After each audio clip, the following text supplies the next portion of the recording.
Hi everyone, I'm Alex and this is Tank Tested. And today we're taking a look at my Jurassic Park themed aquarium. Now, this tank has been a long time coming. About 5 months ago, Ultim Nature Systems sent me some beautiful 20-gallon aquariums. And at the time, I said I wanted to create a new aquascape in each one of those tanks inspired by films that meant a lot to me. And Jurassic Park was an obvious first choice. So I know that I'm going to create a Jurassic Park tank. But before I create the tank, I need to figure out what my actual inspiration is. A movie is too broad. I want a scene.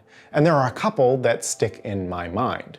One is this scene where Alan Grant and the kids are hiding up in a tree, and they look out over the vast Jurassic landscape. Jurassic is a stretch. Most of the dinosaurs aren't from the Jurassic period, but that's neither here nor there. The next scene that I was interested in exploring was the famous scene with the T-Rex. You know, we've got the Jeep and the road and the forest behind the electric fence. But creating a scene like this felt a little bit too much like a diorama. I would just end up creating a true representation of this. And I didn't want to do that. I didn't want to create a diorama for my first tank that's inspired by a film. I wanted something that was a little bit looser, something that kind of embraced the spirit of the film, but unless you knew what shot I was addressing, you would just think it was a beautiful aquascape. And that led me to probably the scene that most sticks out in my brain. It's this one, where again, Dr. Grant and the two kids are hiding behind a giant log. This feels like a scene that I can recreate. The framing is beautiful, and it can be augmented a little bit to make an aquascape, but it's not so iconically Jurassic Park that I need to have a Jeep in the aquarium, nor do I need an electric fence or a dinosaur to read that way. I can create something that stands on its own that's still referencing Jurassic Park. So, with that in mind, it's time to think about building an aquascape. So with my scene selected, I started doing some illustrations. And in this tank, I wanted to capture that log moving across the frame. I wanted the branches reaching over, framing the entire tank from above. And then I wanted to bring the ground up a little bit so that we could have a carpet of plants, and then fill in the background, not with mountains, but instead with some plants. So basically create an aquascape version of this moment. Now the characters themselves aren't in this illustration because I think that would be a little bit ridiculous, but hopefully as you look at it, you can see the inspiration and what I was going for. So with my inspiration drawn out, it's time to move on to the tank. Today, I'm using a Ultim Nature System 60U. And that's 60 centimeters across, about 24 inches across, and about 14 inches deep and 14 inches tall. So it's a really beautiful tank for building aquascapes with quite a lot of depth in a relatively small volume. It also happens to be almost the exact same aspect ratio as a 16:9 film, which is great if I'm referencing a bunch of films. I kind of have the aspect ratio within the ballpark already, so I'm not trying to stretch a scene out, which is perfect for what I'm going for. So, to set up the tank, the first step is the hardscape. The most important part of the hardscape is absolutely the wood.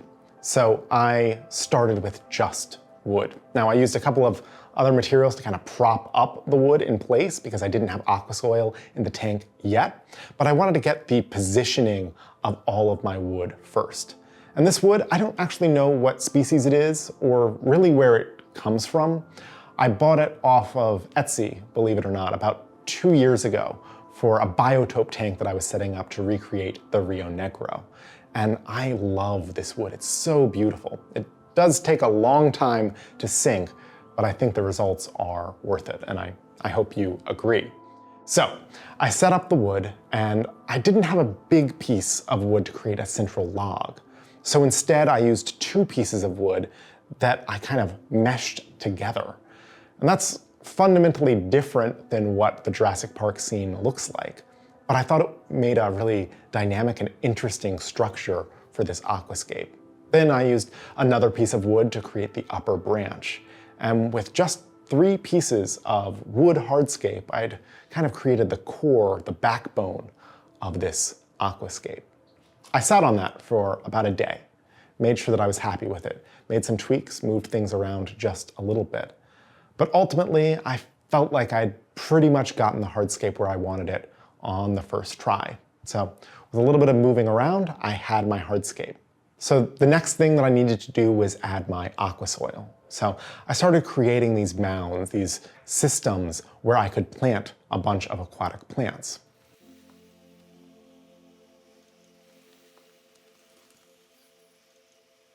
I poured a bunch of contra soil, which is the aqua soil that I'm using for this tank. It's by UNS, and I really, really love it. And then I added little bits of dragonstone. This dragonstone was just to kind of hold the aqua soil in place and maybe add a little bit of texture while the plants grew in.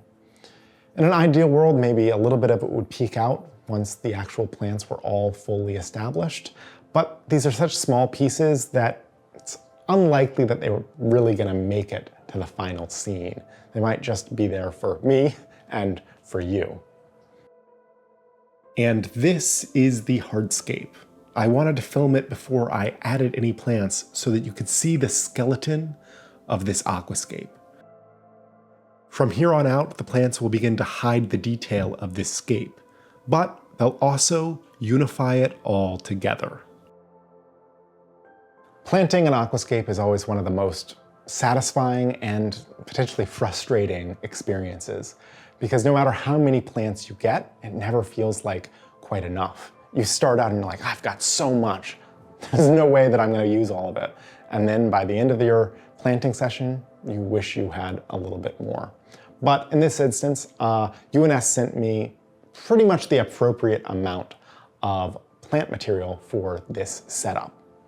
I started by planting all of my hair grass. To plant the grass, I broke each and every little pot of grass into maybe 100 or so individual pieces or blades of grass that maybe had like 10 or 15 blades in each clump. Then, using my aquascaping pincettes, I placed each individual bit of grass in the aqua soil. In order to get it to actually stick, you soak the aqua soil down with some water first. That way, the aqua soil can kind of grab onto the root system. But you don't want too much water in the aqua soil, because then the aqua soil will start to just collapse under its own weight. You'll loosen up the aqua soil too much, you'll add too much lubrication, and it'll kind of just down. But with just the right amount, you have enough that the aqua soil will grab on to your root system. This process, believe it or not, took probably more than an hour. And when I'm planting aquascapes, I always listen to podcasts. That's kind of how I kill the time, as I'm spending what amounts to be 6 to 8 hours planting one aquarium. And the reason why it takes me so long is because I do individual little pockets. Some people will plant larger clumps, goes faster, but I enjoy the process of one little bit at a time. Edging my carpeted area, I also planted a bunch of S. repens. Now, S. repens is one of those plants that's just fun. It makes really nice little bushes, it stays low, it really fills in a space, and it just makes the tank look healthy and alive. Its vibrant green color really pops. I used a couple of pots of S. repens to fill in both the left and right side of the aquarium. In doing so, I hid a little bit of the seam between the pieces of wood, especially the branch and the log itself. I tried to hide that so it almost felt like it was one big piece of wood. To fill out the back of an aquascape, you often use stem plants. And UNS provided me with a bunch of stem plants, almost an embarrassment of stems. Typically, I might use 1 or 2 because I don't love stems that much. But in this instance, I had 4 different type of background plants that I wanted to use in one system. Then I did some landscaping. I wanted to add a sand path that would guide your eye under the log. But to do that, I needed to scrape away the contrasoil. Then I poured in some white pool filter sand, and I think it really makes the plants pop. To fill up the tank, I connected my Python to my bathroom sink and just started slowly pumping water into the aquarium. But I knew that the wood in my tank was extremely buoyant. So rather than have the water kind of flood the tank and destroy my aquascape with all of my hardscape kind of floating on the surface, I filled up a bunch of mesh bags with lava rock and used them as weights all over my hardscape. Surprisingly, this did the job, but just barely. I had to keep adding lava rock bags to hold the wood in place. And it took about a month before the wood was waterlogged enough to stay where I wanted it. It was a long process. Initially, there was a big explosion of algae, a bunch of brown diatom algae that made the tank look pretty gross. But over time, the tank became stable and the plants began to grow, and that led us to this point. This is the tank as it stood about a month ago.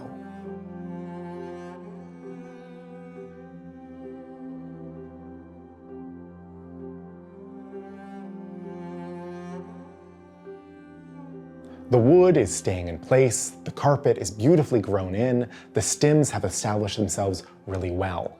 The only thing that's not quite perfect is that right now the stems still look a little weedy. But with one more trim, they'll get in their place. To add to the theming of this Jurassic Park tank, I've included a hidden dinosaur, a little velociraptor. Now, you'll see him 3 times over the course of the rest of the video. Let me know if you see him all 3 times and where you spotted him in the comments down below.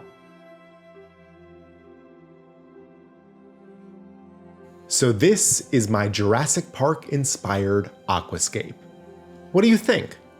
While it's a subtle homage, I really love the broken log bridge, and the fish seem to love it too. I decided to add a school of glow light danios because I thought their coloration mimicked a herd of the gallimimus featured in the scene which the tank is based. Unfortunately, like the gallimimus, these danios are quite skittish and spend much of their time hiding. It's only when I feed them that they all come out. The carpet's grown in nicely.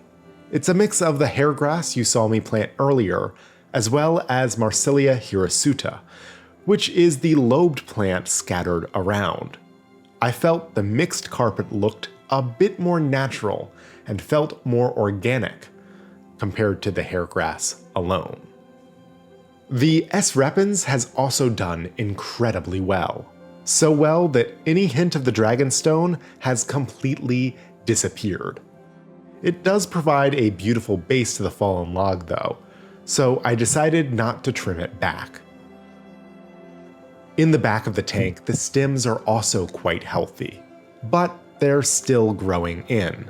And in case you are wondering, the background is made up of 2 species, Rotala bosae and Ludwigia arcuata. Growing on the fallen log is hygrophila Pinnatifida, which is one of my favorite plants, even if I'm not great at pronouncing it. I picked it for this tank to highlight its unusual leaf shape, which I think looks almost prehistoric. The plant is finally well rooted, and it's starting to enter into a period of explosive growth. So within a month, this log should be fully covered. The whole system is powered by a pair of Twinstar LED light strips. Twinstar makes both low and high light output setups, but I only have the lower light models, and I found that this tank really needed 2 light strips to flourish. Hopefully disappearing into the glowing background is my filter outflow, which is a glass lily pipe I bought off Amazon. It's connected to a UNS Delta 90 filter, which pumps water through both a heater and an inline CO2 diffuser.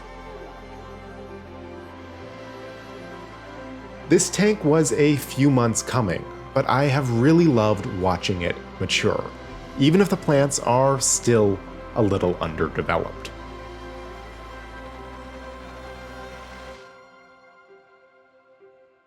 Unfortunately, this is where this journey ends, with this beautiful tank with plants that are not quite perfect. Don't worry, you'll see the final version soon enough. The next video you see on this channel will be the final reveal. It'll be a cinematic look at this beautiful aquascape. So I hope that you hit that subscribe button and tune in just a few weeks when you see the beautiful conclusion of my Jurassic Park aquascape. Thanks so much to all of you. Thanks to Altum Nature Systems for supporting this channel and this beautiful aquascape. And I promise I will be back soon. It won't be another 6 months before you see me. Bye.